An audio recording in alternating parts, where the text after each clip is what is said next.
Que nos vamos con inmediatamente Rafa Venegas y lo último que se está sabiendo del caso de Luis Hermosilla, que cada día está más contundente. Judicial Rafa. ayer, Rafa.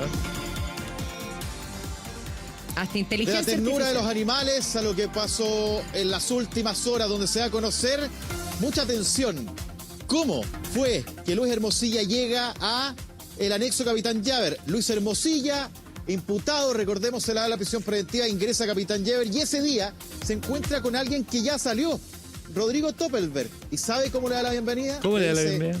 Bienvenido, don Satanás. ¡Chao! Así fue la primera palabra Oye, el cagüín. entre ambos. Bienvenido, don Satanás. Entre ambos. Oye, Rafa, ¿Se recordemos, acuerdan? recordemos que ayer se le negó que se estaba solicitando un cambio que tuviera De arresto prisión domiciliario preventiva, o De la domiciliario cautelar.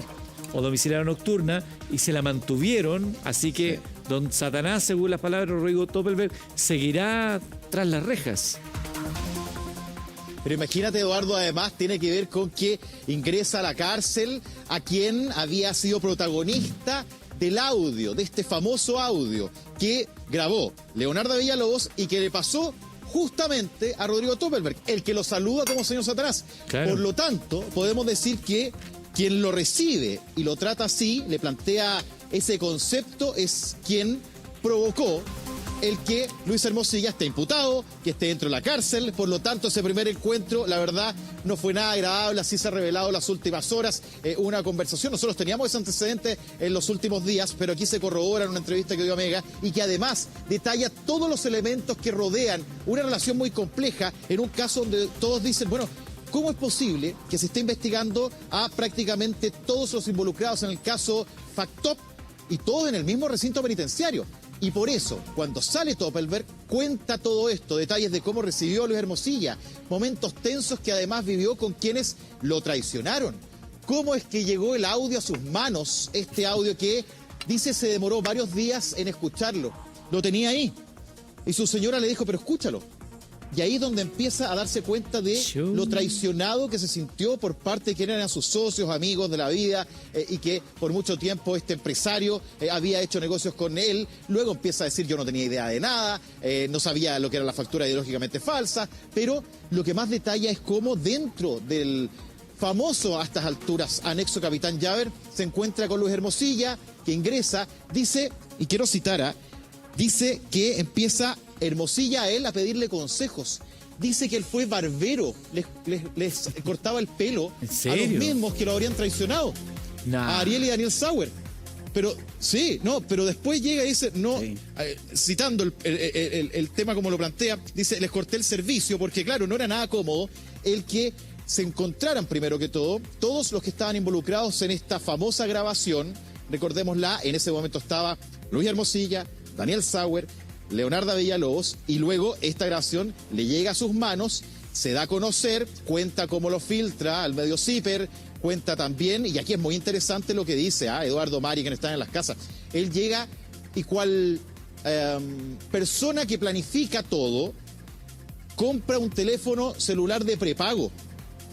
Se Ya. pone un nombre, Némesis. Manda bajo ese Némesis. nombre el material, el audio a el Ministerio Público, a Zipper, y ahí es donde se deshace posteriormente de este teléfono que le sirvió solamente para eso y Parece que no fuera fiel. rastreado. Incluso Como en las películas. en un comienzo dice ser otra persona. Todo esto es lo que en las últimas horas se ha revelado y que pasan justamente horas después de que se le niega salir de prisión a Luis Hermosilla y a María Leonarda Villalobos, Rafa, Eduardo Mari. 9:31. Esta historia solo se pone más sabrosa cada minuto, más allá de lo lamentable que hay. Pero aquí se sonríe, lo ve usted en pantalla. Tremendo periodista. Está con nosotros acá, director de Zipper también, Pedro Ramírez. Bienvenido, Pedro. Gracias por acompañarnos. Oye, uno se ríe un poco entre nervioso e irónicamente de esta historia porque es demasiado sabrosa lo que está pasando. Bueno, son las declaraciones que hace Toppelberg, que es una de las personas involucradas, Claro. y hay que tomarlas en ese sentido, digamos, ¿no? Él cuenta, digamos, es interesante saber cómo fue ese encuentro, porque una de las cosas que en un proceso como este se tienen que tener en cuenta es que efectivamente cuando tú reúnes a todas las personas involucradas en un caso, ¿no es cierto?, en un mismo encierro, por así decirlo, o lugar de encierro, estas personas podrían coludirse para afectar el desarrollo de la investigación, ¿no? Obvio. O sea, qué es lo que ellos van a declarar o cómo podrían declarar otras personas que son de su entorno cercano, documentos que todavía no aparecen y que podrían aparecer. Entonces hay que entender que cuando hay grupos que se coluden para cometer ilícitos, como en este caso, ¿no es cierto?, que son ilícitos que tienen que ver con el mercado de valores, finanzas, al principio hay mucha lealtad, ¿no? Porque la comisión del delito, del ilícito, del quebrantamiento de la ley, implica mucha lealtad y mucha reserva, ¿no es cierto?, mucha confianza entre las partes. Y en este tipo de investigaciones penales, cuando se produce, ¿no es cierto?, que los sorprenden, que los pillan, ¿no?, y que los toman detenidos, ahí viene el desbande, el sálvese quien pueda, ¿no es cierto?, y cada uno tira para su lado. Y entonces empiezan a aparecer pruebas que afectan, con las que uno empieza a tratar de salvarse y culpar a otros. Pero después viene el momento en que ya están todos presos, ¿no es cierto?, y tienen la necesidad podría eventualmente coludirse para afectar el buen desarrollo de la investigación. Juntos, ¿no? Entonces, claro, y lo que pasa, Eduardo, es que el sentido que tiene la prisión preventiva, que mucha gente que cree que es un castigo, no, la prisión preventiva tiene el sentido precisamente de cautelar el buen desarrollo de la investigación para que estas personas no oculten pruebas, no arreglen declaraciones, ¿no es cierto?, no eviten, o sea, para evitar que ellos vayan a ocultar documentos, por ejemplo, ¿no?, o borrar ciertas actuaciones. Y entonces juntarlos a todos va un poco en contra del sentido que tiene precisamente y te agrego algo, cuidar la investigación. Y sobre todo considerando que él había ido a dar a otro lugar y rápidamente, en un tiempo realmente récord, lo cambian a Capitán Llaver, donde está el resto de la banda, por decirlo de alguna manera, o incluso aquel que se siente ofendido. Bueno, ese es el efecto de las declaraciones que ese día hace Juan Pablo Hermosilla, ¿no es cierto?, en que él en el fondo reclamando porque su hermano no lo envían a este lugar de reclusión especial, ha dado unas declaraciones en la noche de ese día diciendo que aquí hay filtraciones que afectan solo a algunos y que sería bueno abrir el celular para encontrarlos a todos. Y ahí él cuenta, ¿no es cierto?, que en el celular de Luis Hermosilla hay favores que se han hecho a ministros y a fiscales. Y esto es bien grave, digamos, ¿no?, porque en el fondo es el momento en que Chile se notifica de que efectivamente en ese celular hay huellas de tráfico de influencia, eventualmente, o de conflicto de intereses, sobre todo en el nombramiento de autoridades judiciales, ministros de Corte de Apelaciones, Corte Suprema, y también de fiscales, ¿no? Y poco tiempo después nos enteramos, después de esta declaración, que tanto el fiscal Valencia como la fiscal Parra, que está investigando directamente esto, declaran que efectivamente ellos tenían chat con Hermosilla. La fiscal Parra declara que le había entregado su currículum precisamente para que él la apoyara en su nominación como fiscal. Entonces, yo te diría que aquí, en ese momento, cuando esta defensa lo que hace es tratar de generar este cambio de unidad carcelaria rápidamente, dispara un tiro que yo creo que le ha llegado a mucha gente, pero que también se pega un poco en los pies, porque la pregunta que uno se hace es ¿qué utilidad tiene para la defensa cuando te acaban de formalizar por soborno, lavado de activos y delitos tributarios graves, ¿no?, todos ilícitos muy graves, con un pronóstico de pena muy amplio, muy alto, lo que explica, ¿no es cierto?, la prisión preventiva? Tienes a tu hermano y defendido en la prisión preventiva y tú le dices a todo Chile, sí, pero en realidad, además de todo esto, efectivamente él traficaba influencia. Entonces, ha sido una defensa bastante extraña, digamos, ¿no?, porque en el fondo pareciera ser que es un dato que hunde, pero al mismo tiempo es un dato que te salva porque mete a la juguera, digamos, claro, a mucha más gente. Eso te iba a decir, porque aquí uno podría hacer dos lecturas. Una, la que dice Hermosilla por un lado, que en el fondo cada semana le explota una nueva crisis porque van por goteo entregando los chats. Entonces quizás él piensa un poco ingenuo pensar que eso va a parar y va a ser indefinido, entonces mejor tiro la bomba atómica al tiro y ya sigo para adelante después de esa crisis. Pero por otro lado también, ahí cobra fuerza otra de las tesis que decían que él de alguna manera estaba amenazando con lo que podía venir y decir, bueno, ¿sabéis qué más? Hay muchos metidos en el mismo saco, cuidado con lo que se resuelva, ¿o no? ¿Cómo lo lees tú? No, mira, nosotros hacemos investigación periodística y tratamos de evitar las lecturas, por decirlo así, ¿no? Nosotros, la intencionalidad que Juan Pablo Hermosilla haya tenido al tocar esta tecla, digamos, de la defensa, para nosotros lo que realmente importa es que él está diciéndonos que en el celular hay información que es valiosa y de interés público. que eventualmente podría no ser delito, ¿no? El hecho de que él llame para hacerle campaña a alguien que quiere ser ministro de la Corte Suprema o que quiere ser fiscal regional o fiscal nacional, pero sí nos muestra cómo se componen, ¿no? Tras bambalinas este tipo de temas. Entonces, para nosotros como periodistas de investigación, en CIPER al menos, más que hacer lecturas sobre qué quiso hacer o a quién puede afectar, que son lecturas más propias del periodismo político, ¿no? Así como, si yo muevo esta pieza, ¿quién puede caer, digamos, ¿no? Y eso es como lo que uno permanentemente está viendo en el periodismo político. Para nosotros como periodistas de investigación lo que nos importan son los datos. Y de esa declaración, lo único que rigurosamente importa para la pauta periodística de investigación es que él está diciendo, este celular tiene información que los periodistas de investigación queremos publicar, que CIPER quiere publicar, porque consideramos que, independiente de que constituya delito, es importante que es de interés público y es importante que la gente lo conozca. Ahora, nosotros hemos ido publicando en la medida en que hemos ido conociendo los chats, ¿no? Y efectivamente algunos han afectado a funcionarios del Poder Judicial, ministros de Corte, otros han afectado a fiscales, y ahora último, ¿no es cierto?, tenemos afectación para figuras políticas como el exministro del Interior Andrés Chadwick y ahora el exministro de Vivienda Felipe Guard. Pero también hay personajes como Francisco Férez, que es un personaje vinculado al socialismo, socio de los Jalaf, ¿no es cierto?, y que son esta familia que se beneficiaba de la bicicleta financiera de Factop y con el que Hermosilla tenía una gran cercanía, ¿verdad?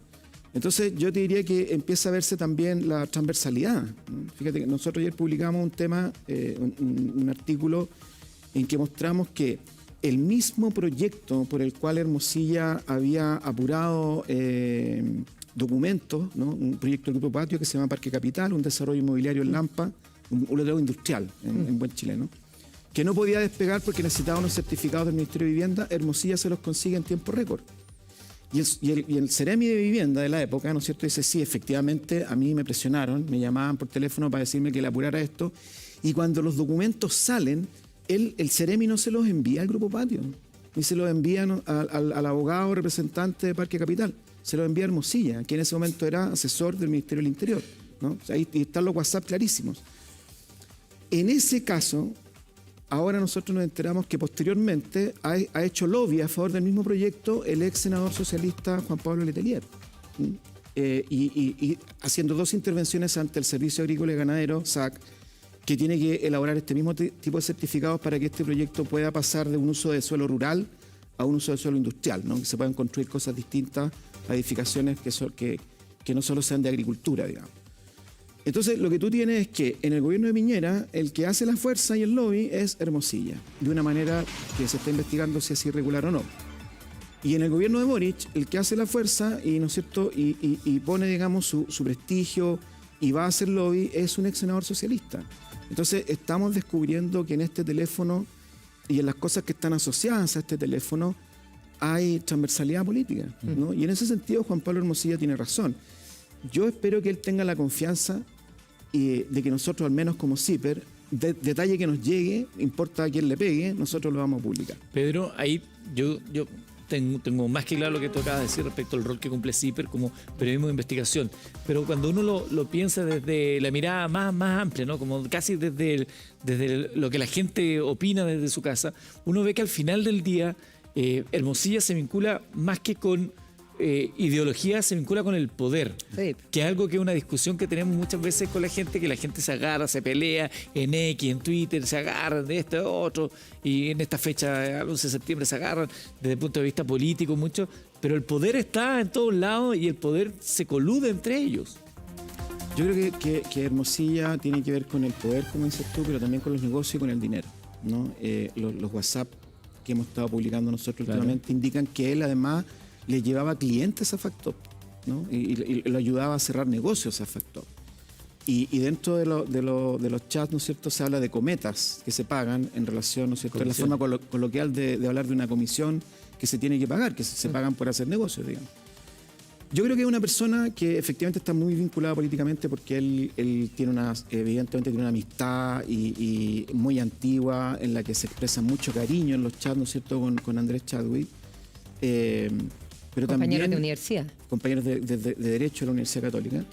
pero también él tiene muchos vínculos con gente de la antigua Concertación, él tiene muchos vínculos, ¿no es cierto?, con personas del Frente Amplio, fue el abogado de Miguel Crispi, entonces uno también mira las declaraciones del presidente Boric en que dice este señor todopoderoso, cuando en realidad este señor todopoderoso era al mismo tiempo el consejero legal del principal hombre de confianza del presidente Boric, que era el señor Crispi, ¿no?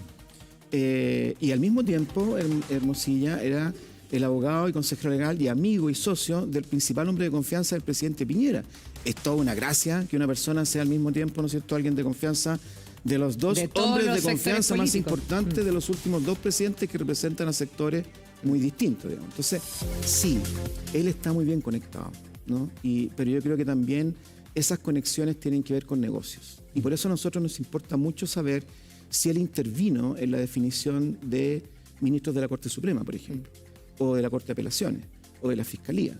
Porque él es un abogado. Su negocio, ¿no es cierto?, es llevar litigios. Y por lo tanto, lo que habría que ver, que es lo que nosotros hacemos en CIPER, no es solo mirar los WhatsApp y publicarlos, ¿no? Porque la gente cree que esto es una filtración y uno llega, los toma y los pega. No, nosotros trabajamos mucho para entender las relaciones que se están señalando en esos WhatsApp, entender qué sociedades son, qué tipo de negocios tienen, cómo se relacionaron con Hermosilla, en qué fechas, qué otras actuaciones hizo, en qué contexto se dio esto. Y eso lleva harta pega, en la que el equipo periodístico, en el que ha hecho de cabeza nuestro editor Nicolás Sepúlveda, ha hecho un excelente trabajo en las últimas 3 semanas. Así que estamos muy cansados y agotados porque hemos estado trabajando 24/7 en esto. Pero ese trabajo, ¿no es cierto?, es tomar estas filtraciones y darle contexto para que la gente las entienda, no es fácil. Y yo te diría que ahí, en ese sentido, lo que nosotros estamos viendo es que esto tiene 3 líneas importantes, y así hemos trabajado en CIPER. Una de ellas es cómo Hermosilla utiliza estos contactos para generar, digamos, efectos en las autoridades que favorezcan intereses privados, ¿no?, de empresas privadas, de empresarios, inversionistas. Otra es cómo él trabaja para nominar jueces, ministros de corte, fiscales. Y la tercera tiene que ver con los delitos que se le están imputando, ¿no es cierto?, cuáles son las actuaciones reales que él tuvo, ¿pagó soborno o no pagó soborno? Porque hasta aquí, ¿no es cierto?, él habló de sobornos en el audio que todos conocemos, pero hasta ahora lo que está probado es que la que pagó los sobornos fue Leonardo Villalobos. Entonces el Ministerio Público tiene una tarea por delante para demostrar si Hermosilla estaba metido en ese delito o no. Entonces yo creo que aquí lo importante es que nosotros nos damos cuenta que efectivamente él tiene actuaciones con el mundo político, pero que también están referidas al mundo de los negocios.